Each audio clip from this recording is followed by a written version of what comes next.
ஸ்ரீமதே ராமானுஜாய நமக. நாலாயிர திவ்ய பிரபந்தம் முதல் 1000. பெரியாழ்வார் பாசுரங்கள் 254 முதல் 256 வரை.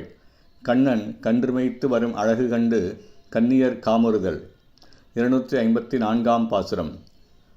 தலைகளும் தொங்கலும் ததும்பி எங்கும் தன்னுமை எக்கம் மத்தளி தாழ்வீலி குழல்களும் கீதமும் ஆகி எங்கும் கோவிந்தன் வருகின்ற கூட்டம் கண்டு மழைகளோ வருகின்றது என்று சொல்லி மங்கைமார் சாலக வாசல் பற்றி நுழைவளர் நிற்பனர் ஆகி எங்கும் உள்ளம் விட்டு மறந்து ஒழிந்தனரே. ஆயர்கூட்டமும் கோவிந்தனும் சேர்ந்து தழை தொங்கல் என்ற பீலிக்குடைகளுடன் மிருதங்கம் எக்கம் மத்தளி ஆகிய இசைக்கருவிகளை இசைத்தவராய் கன்றுகளை மேய்த்துவிட்டு இனிதே திரும்பினர்.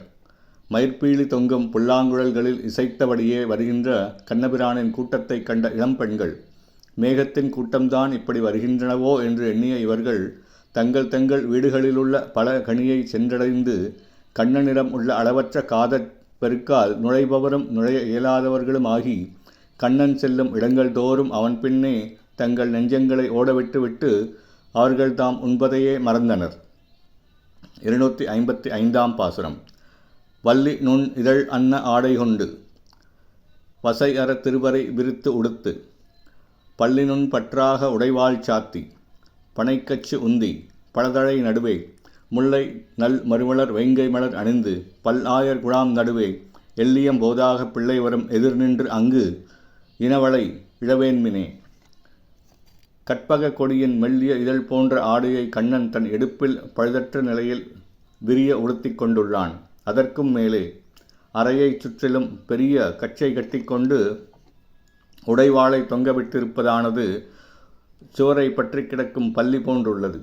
அவன் ஆயர் பலரின் நடுவே பீலிக்குடைகள் விளங்க மனம் வீசும் முல்லை வேங்கை ஆகிய மலர்களால் தொடுக்கப்பட்ட மலர் மாலைகளை அணிந்து கொண்டு அந்திப்பொழுதில் கன்றுகளை மேய்த்துவிட்டு வீடு திரும்புகிறான். தோழிகளே, அவன் வருமிடத்தில் நீங்கள் நின்று கொண்டு அவனை கண்டால் அவனை சேராமையால் உடம்பு மெலிய கைவளையும் கழன்றுவிட அங்கு போகாமல் இருப்பதே நன்று என்று மற்ற பெண்களை ஒருத்தி கூறுகின்றாள். 256ஆம் பாசுரம்.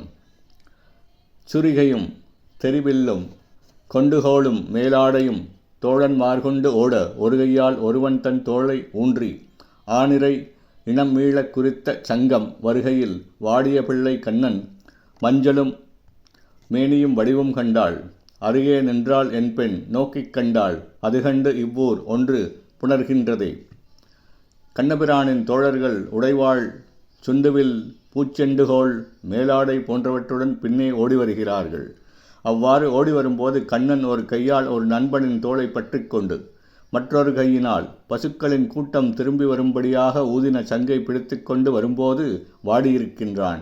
வாடி வரும் கண்ணபிரானின் திருமேனி அழகினை ஆவலுடன் நோக்கியபடி வழியிலேயே நிற்கும் என் பெண் பிள்ளையை ஊரார் கண்டு இந்த ஊர் அவனிடம் ஆசையாலே பார்த்தாள் என்று ஒன்றை இருவருக்குள்ளே தொடர்புள்ளதாக கதை கட்டி பேசுகிறார்களே என்று ஒரு தாயார் கூறினாள். ஸ்ரீமதே ராமானுஜாய நமக.